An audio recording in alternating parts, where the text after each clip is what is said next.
Morning all, this is Sailing Alison on a lovely quiet November day.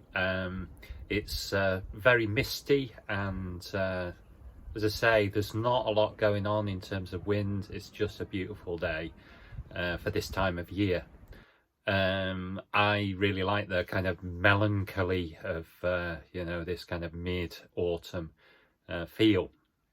So yesterday I had quite a successful day. I thought that I sorted out the batteries. I've got two house batteries and one starter battery, and one of the house batteries was definitely toast. When it was not connected to anything, it's reading about 10 volts. As soon as you connect something, it goes right down to 6 volts, so it's had it. The other two batteries are better, but it looks like they both need replacing as well. And the thing is that I'm going to go to lithium ion. I'm going to put in a 48 volt system. So it's really not worth replacing them at the moment. So I think I'm going to get myself a 12 volt power supply, and then I can run all the electrics off the mains, while I'm doing all this work. So what did I get done? So I've been focusing on the electrics. So I've got the electrics that are kind of around the engine off. Nearly gotten everything off so that the engine can now be lifted out. Stripped through the wires that go from the engine to the batteries, from the engine to the switch panel and the instrument panel. I've just got a few more to disconnect on the instrument panel now, and that can go as well. And kind of rewire in the solar panel. Solar panel goes through a switch at the moment. I don't really know why. So I'm going to wire that directly into the charger, because I can easily just disconnect it at the charger if I need to. And then if I get time, I'm going to take out the throttle cable and pull that unit out, and I will take the fuel cutoff off as well. So that's on the agenda for today. I'll let you know how it goes. I'm hoping to sell the engine. So what I have been doing is as I've been taking stuff off, I've been labeling up all the bits so that whoever buys it has got a fighting chance of putting it all back together again.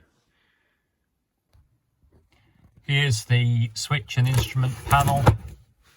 I've got this, which I don't know whether that does anything. I have a suspicion that the alternator doesn't work, so that never appears to move. This is a ammeter for the solar. Engine temperature gauge, that's the on-off switch, ignition light, and then here is a on-off switch for the solar. So I'm going to dewire that now. Once I've done all of that, this should all come off, and just put it with all the other stuff.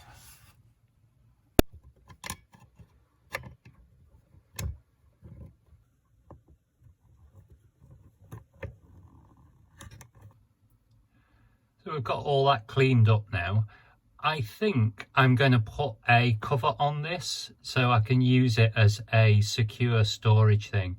I've been reading this book, Storm Tactics, and it's really convinced me of the importance of having lockers that actually shut. So I think these are going to need covers on them. I've removed the main switch, so there was a rotary switch here.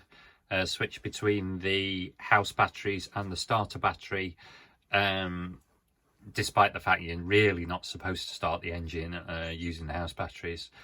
Again, this is all going to get changed. This is going to get replaced with a proper what do they call them, MPP, max power point solar charger, and this ancient switch panel will go as well. See this blue wire here? I'm not really sure where it goes, so I'm just going to cut it for the moment because it attaches to the engine, and then hopefully once I've got the engine out, I'll be able to strip it down and make sense of it.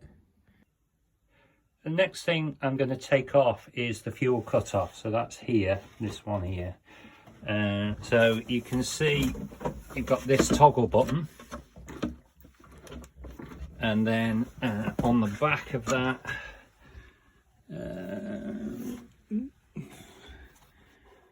see, there we go, it's secured by a nut, goes through this here like that. So I'm trying to figure out which the best way to remove it is. It'd be nice, this is flexible, if I could actually just pull it through that hole. So I'm going to see what I can do. Okay, so I did manage to get it off fairly easily.